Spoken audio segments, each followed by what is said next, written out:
밖에 없습니다. 저는 주일날 아침에 홀로 이 예배당에 와서 기도를 하죠. 그러면서 주님 어떻게 설교해야 되느냐를 늘 다시 질문합니다. 그런데 오늘 설교의 제목이 조금 잘못됐다라는 마음에 감동이 왔어요. 신앙인이 빠지기 쉬운 죄가 아니라 종교인이 빠지기 쉬운 죄다. 이렇게 제목을 바꿔야 된다는 생각이 왔어요. 우리 종교인이라는 말과 신앙인이라는 말이 있죠. 사실 이것은 학문적으로 구별하는 것은 아니에요. 우리가 그냥 이해하기 쉽게 구별하는 거예요. 저는 이렇게 구별해 봅니다. 종교인 그러면 어디 직업란에 이제 목사 또는 저쪽에 계신 스님 또 이런 분들을 종교인, 직업적으로 어떤 종교에 봉사하는 사람을 우리는 대개 대한민국 법에서는 종교인이라고 말합니다. 신앙인이라고 할 때는 직업적으로 그런 것이 아니라 그냥 이렇게 아마추어, 이렇게 사랑하는 마음으로, 좋아하는 마음으로 섬기는 것을 신앙인 이렇게 말합니다. 이건 그냥 법률적인 그런 관점, 직업적인 관점이라면 우리 기독교에서는 또 이렇게 표현합니다. 종교인 하면은 은혜를 모르고 자기의 공로를 내세우는 사람을 종교인이라고 말합니다. 신앙인 그러면 은혜를 아는 사람을 신앙인이라고 이렇게 표현합니다.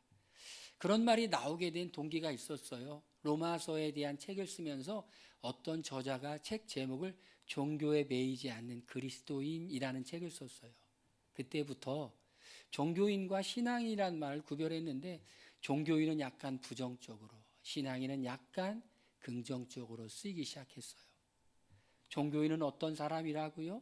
종교인은 은혜를 잘 모르는 사람, 자기의 공로를 내세우는 사람을 종교인이라고 말합니다. 신앙인은 어떤 사람이라고요? 은혜를 아는 사람을 신앙인이라고 이렇게 말합니다.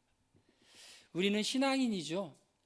저는 대한민국 법에 의해서는 직업이 뭐냐 그럴 때 종교인으로 구별되지만 종교인이 아니라 끊임없이 신앙인이 되려고 몸부림치는 사람이에요. 좀 딱딱해지지 않으려고 몸부림쳐요. 그리고 몸에 기름기 끼지 않으려고 몸부림쳐요. 마음이 높아지지 않으려고 몸부림치고 낮아지려고 몸부림을 칩니다. 저만 그런 걸까요? 여기 앉아있는 우리 성도님 한 분 한 분은 다 그런 몸부림이 있다고 생각해요. 내 뜻대로 살려고 하는 몸부림, 내 자랑을 하려고 하는, 내 자랑하지 않으려고 하는 몸부림, 내 의지를 꺾으려고 하는 그런 몸부림이 있어야 되죠. 그런 몸부림이 있는 사람은 아마추어, 참된 신앙인, 주님을 진실로 바라보고 믿는 사람이라고 말할 수가 있습니다. 우리가 잘 알고 있는 나 같은 죄인 살리신 그 은혜 놀라와 이 찬양을 작사한 사람은요, 존 뉴턴이라는 사람이에요. 만류 인력의 법칙을 발견한 사람하고 이름이 비슷하죠. 그런데 노회선의 선장이었어요. 그가 노회선의 선장을 하면서 이 일이 얼마나 잘못된 일인지 나쁜 일인지를 양심에 찔림이 있었던 것 같아요. 나중에 노회선의 선장의 일을 그만두고 목사가 되고 난 후에 영국의 윌버포스라고 하는 국회의원과 함께 노예를 해방시키는 운동을 해요. 법을 만들기 위해 운동을 해요. 그러면서 그가 노래를 지었죠. 작사했죠. 나 같은 죄인 살리신 하나님의 그 큰 은혜 너무 놀라워. 사람이 복음의 말씀을 듣고 구원받기 전에 먼저 가야 될 게 있는데 그게 율법이라고 말합니다. 우리는 율법 앞에 가면은 어떻습니까? 우리는 율법 앞에 가면은 우리가 죄인이라는 것을 깨닫게 돼요. 죄인이라는 것을 깨달은 사람은 그 사람에게 가장 귀한 선물은 용서라는 거예요.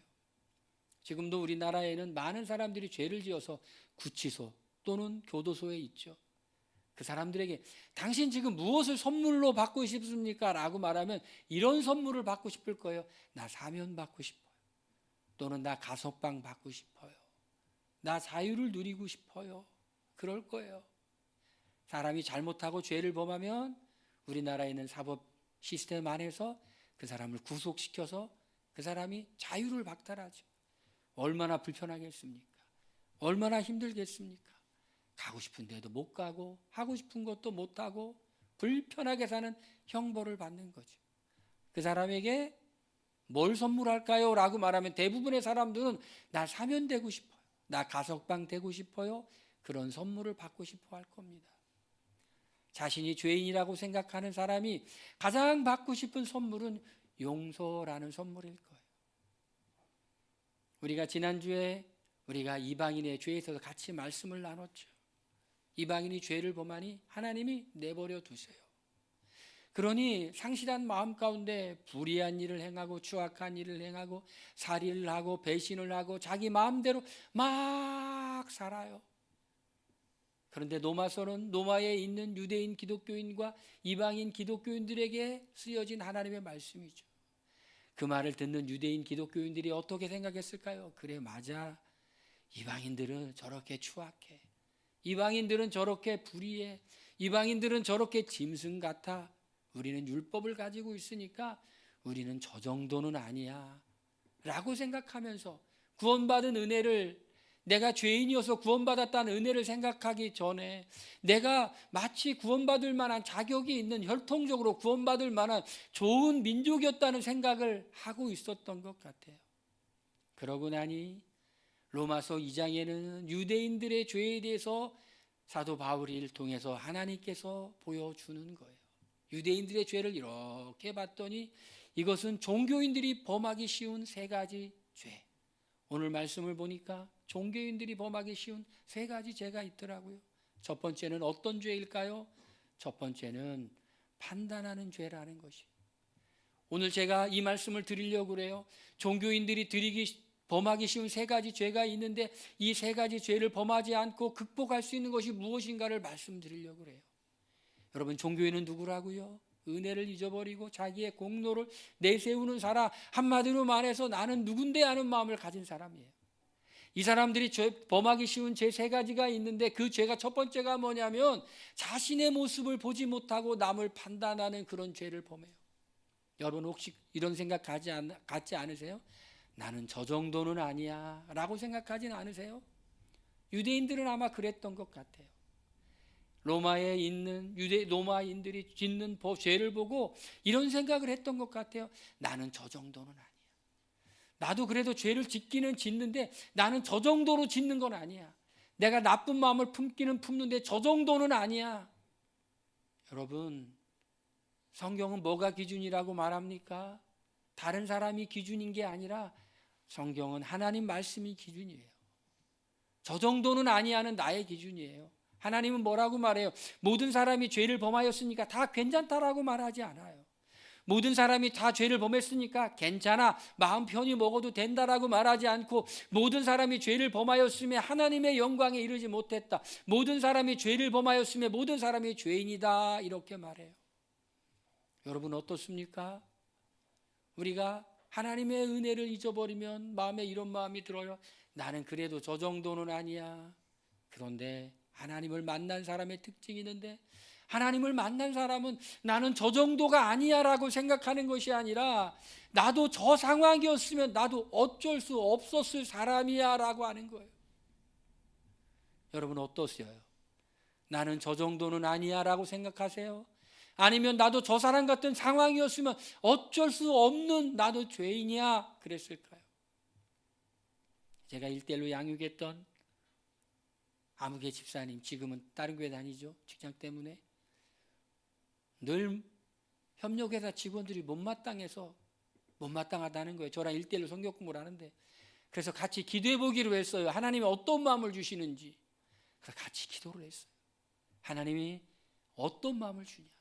일주일 뒤에 만났어요. 어떤 마음을 주느냐. 그 협력업체 직원들 늘 못마땅하게 생각했는데 어떤 마음을 주느냐 그랬더니 하나님께서 마음을 주셨대요. 이런 마음을 주셨대요. 너도 그 상황이면 너도 똑같다 라고 하는 마음을 주더래요.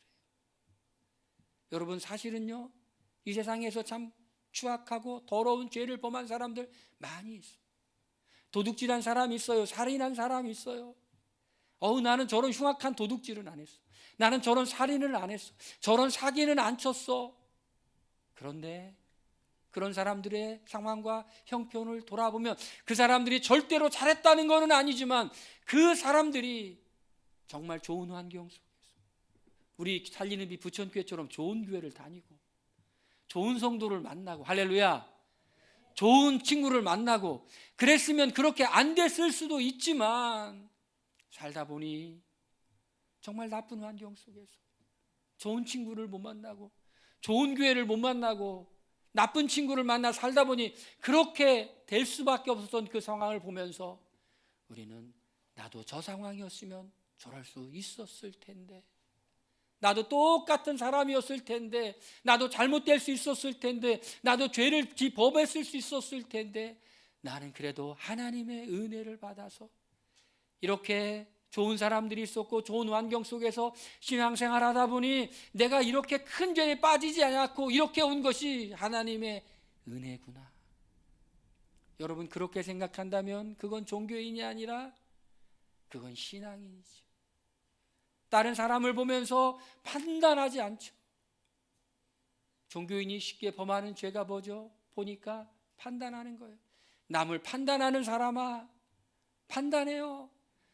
누구를 막론하고 내가 핑계하지 못할 것은 남을 판단하는 것으로 내가 너를 정죄함이니 판단하는 내가 같은 일을 행함이라. 판단했어요. 저 사람은 나쁜 사람이야 라고 판단했는데 손가락 2개는 저 사람을 가르치고 있는데 손가락 3개는 지금 나를 가르치고 있어.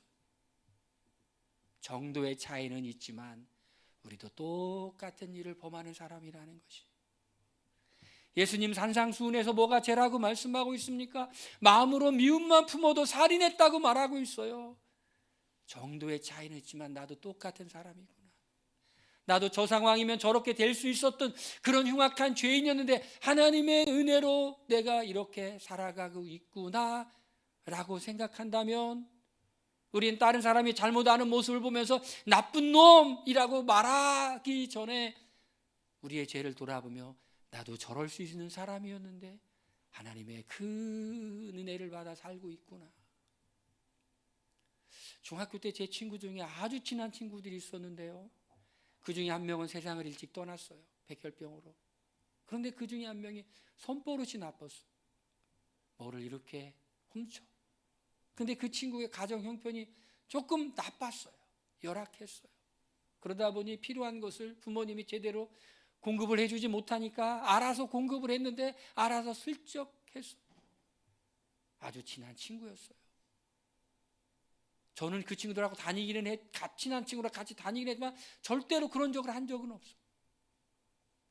근데 지금 생각해보니 어린 시절의 마음에 나도 혹시 휩쓸렸으면 나도 그런 잘못을 범할 수 있었을 텐데, 저는 교회를 다녔기 때문에 그렇게 하면 안 된다는 걸 알았어요.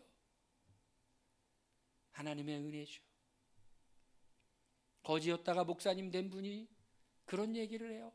아주 어릴 때 자기는 불황아들과 함께 살고 있었는데 어릴 때 7살, 8살 때 부모님을 잃어버리고 이렇게 떠돌다가 소매치기 패에 끌려가가지고 소매치기를 이렇게 시키는 훈련을 받았는데, 소매치기를 시켜서 하려고 하는데 아주 어릴 때 교회 다닐 때, 더 어릴 때 교회 다닐 때 들었던 하나님의 말씀 10계명이 생각나더라는 게 도둑질하지 마라.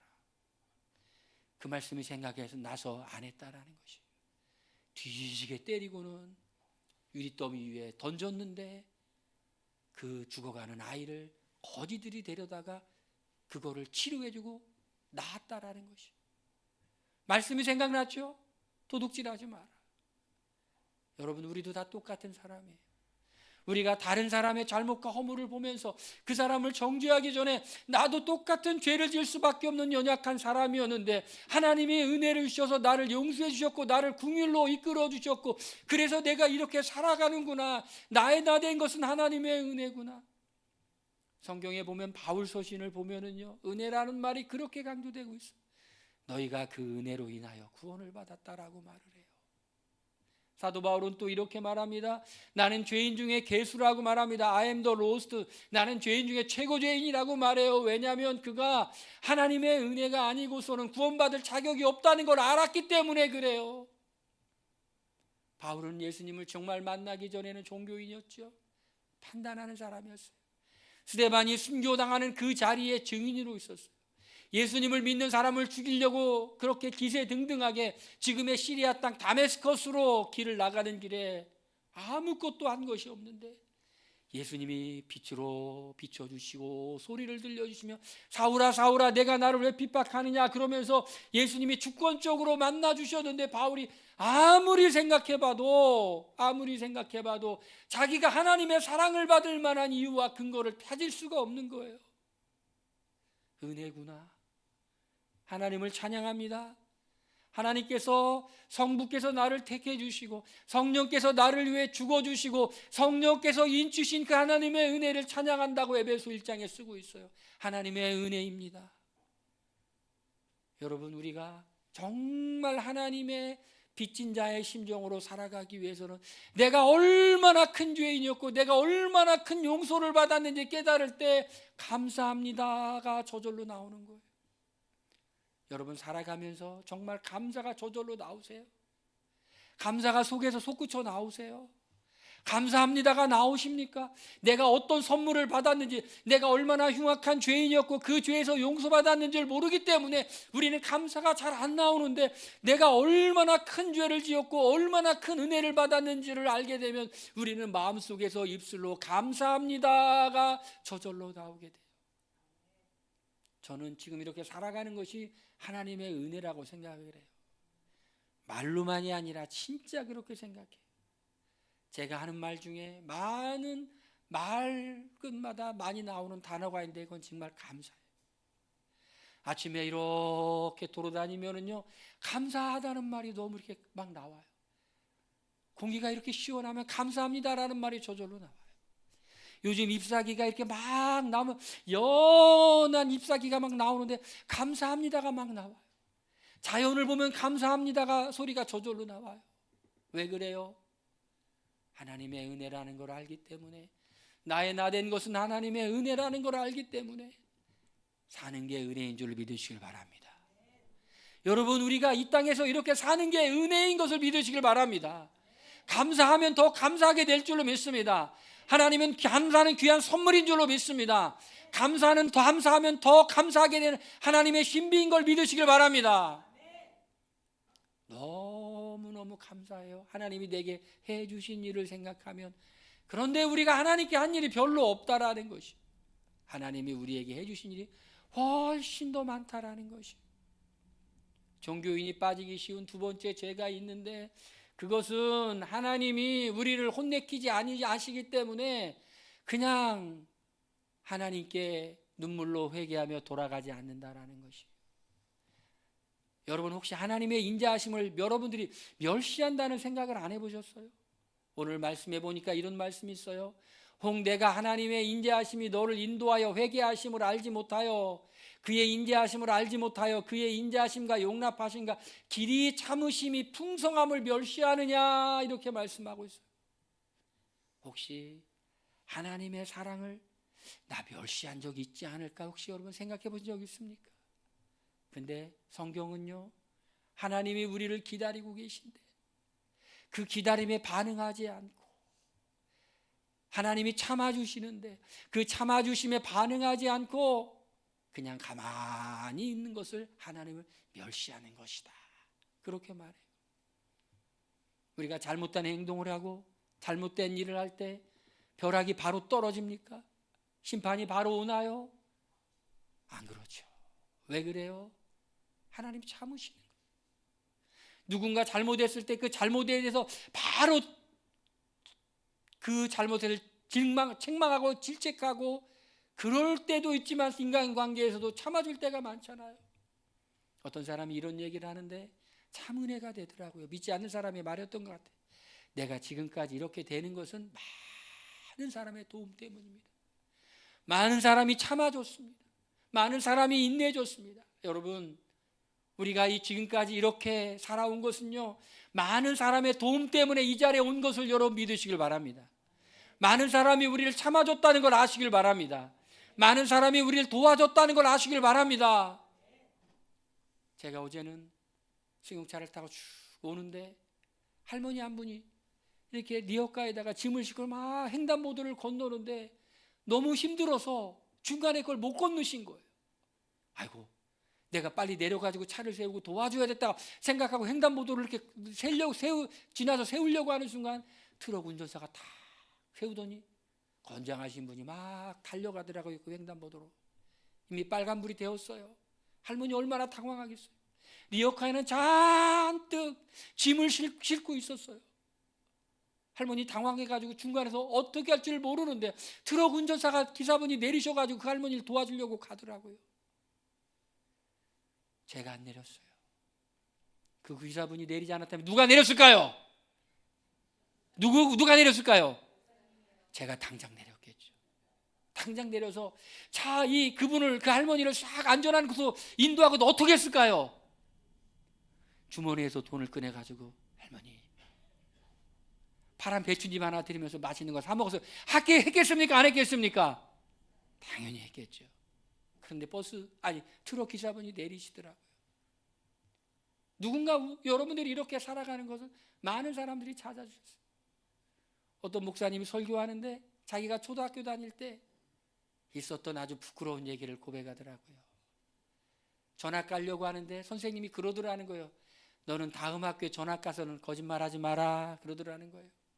학교 다닐 때 숙제를 안 가지고 왔는데 선생님한테 그랬대요. 선생님 숙제를 안 갖고 왔는데 왜 안 갖고 왔어?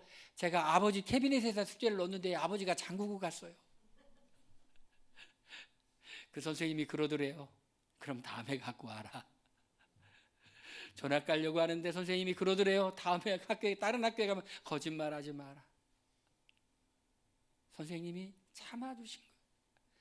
여러분, 우리가 여기까지 올 때까지는 많이 참아줬어요. 우리가 잘못할 때마다 기를 죽이고 혼내키고 두들겨 패고 그럼 사람 됐을까요? 아니면 좀 참아주고 기다려주고 그럼 사람 될까요? 우리가 잘못했어도 좀 참아주고 인내해주고 한마디 하고 싶어도 참아주고 앞으로 잘하겠지. 여러분, 하나님이 우리에게 그러시는 거예요.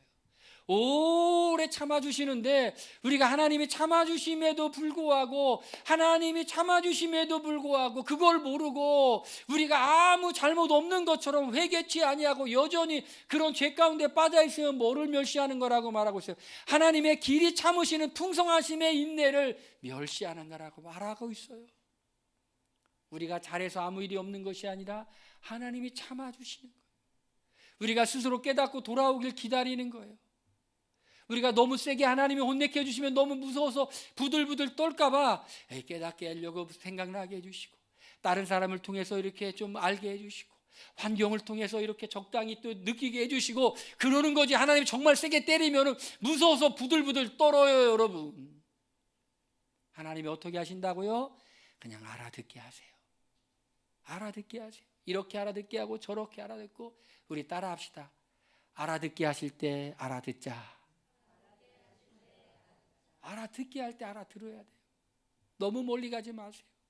하나님의 풍성하심을 멸시하시는 거예요. 하나님의 인자하심을 멸시하지 말고 우리가 하나님께 돌아와서 회개하면 하나님 언제든지 용서하시고 기다리시는 분이에요. 그게 하나님의 은혜라는 것이에요. 신앙인은 이거를 알아요. 아무 일 없는 거 보니까 괜찮은가 보다. 하나님 무능한가 보다. 하나님 이 세상 역사 안 하는가 보다. 하나님 안 계신가 보다가 아니라 내가 이렇게 잘못했어도 이렇게 오랫동안 기다리신 하나님의 은혜에 감사하며 눈물로 하나님 오랫동안 기다려주셔서 감사해요. 이렇게 하면서 돌아오시기를 주의 이름으로 축원드립니다. 종교인들이 범할 수 있는 세 번째 죄는 뭐냐면요, 율법만 연구하고 성경만 연구하고 순종을 도무지 하지 않는다는 거예요. 하나님 앞에서는 율법을 듣는 자가 의인이 아니요 오직 율법을 행하는 자야 의롭다 하심을 얻으리니. 여러분, 우리 성경 읽죠, 성경 통독하죠, 성경 암송하죠, 설교 듣죠. 어떤 분은 그래요. 설교가 마사지라고.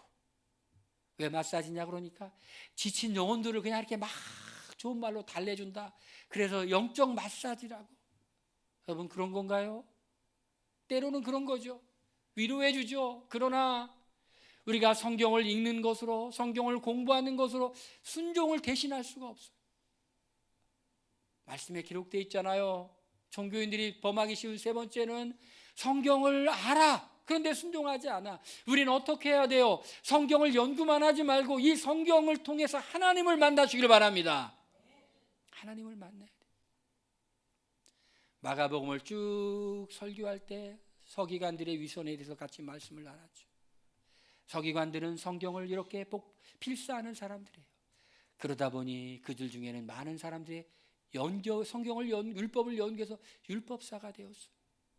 하나님께 가장 가까이 있는 사람처럼 보이고 하나님을 가까이 알만한 사람으로 보이지만은, 그러나 그들은 이 율법, 하나님의 말씀을 연구의 대상으로 삼았고 직업적으로 받지, 그 하나님의 말씀인 율법을 통해서 하나님을 인격적으로 만나지는 못했어요. 하나님을 만나는 건요, 책을 읽어서 만나는 게 아니에요. 제가 에스라 성경대학원 대학교에 거기서 박사과정 공부를 했는데, 그 학교를 설립하신 분은 돌아가셨어요.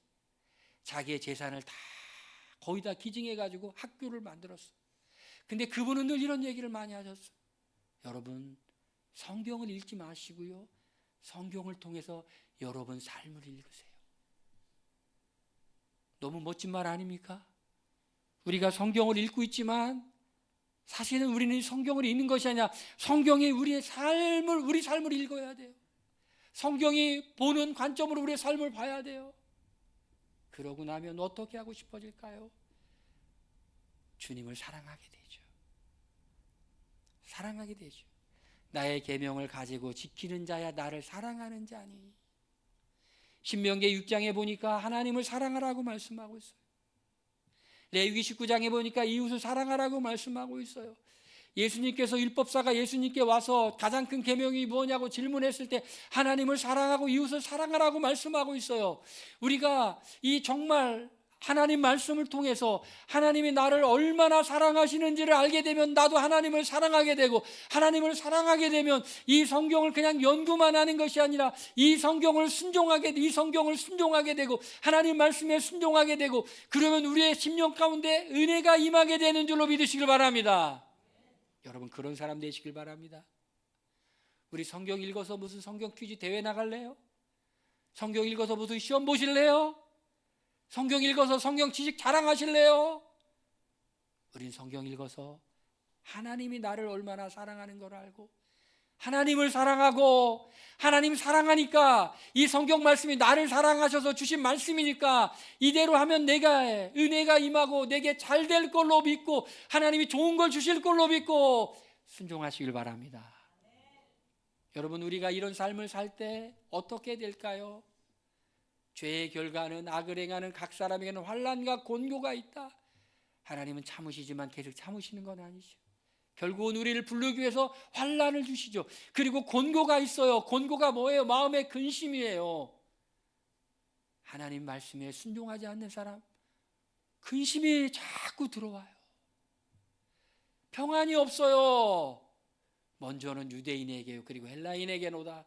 그런데 하나님의 말씀에 순종하여 살아가는 그 사람들에게는 어떤 결과가 있을까요? 어떻게 살아야 될까요? 선을 행하는 각 사람에게는 영광과 존귀와 평강이 있으리니 먼저는 유대인에게 헬라인에게다. 선을 행한다는 것은 오늘 말씀처럼 남을 판단하지 아니하고 내 자신을 돌아보고, 하나님이 오래 참으실 때 더 참게 하지 말고 회개하며 주님께 돌아오고, 말씀을 지식으로만 연구하는 것이 아니라 이 말씀을 통해 하나님을 사랑하는 걸 배워 순종하기 시작할 때 하나님이 우리에게 우리의 인생을 반짝반짝 빛나게 해주실 줄로 믿습니다. 하나님이 우리를 존귀하게 높여줄 줄로 믿습니다. 우리의 마음 가운데 심령에 평안을 주실 줄로 믿습니다. 할렐루야. 그래서 우리는 종교인들이 빠지는 죄에 빠지지 말고 하나님을 더 가까이 하시기를 주의 이름으로 축원드립니다. 오늘 이 말씀을 생각하면서 우리 함께 기도하겠습니다. 우리 다 같이, 하나님, 우리가 이런 위선죄에 빠지는 종교인이 아니라 하나님의 은혜를 깊이 생각하는 사랑하는 사람으로 살게 하여 주시옵소서. 우리 통성으로 기도합니다.